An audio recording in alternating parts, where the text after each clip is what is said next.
Labubo yan. Nabugbog nga no, nabugbog.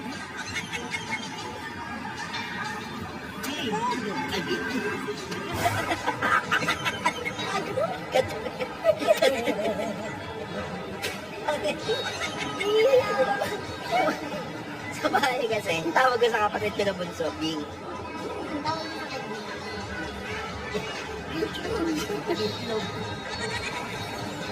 Okay, kayo na, oy!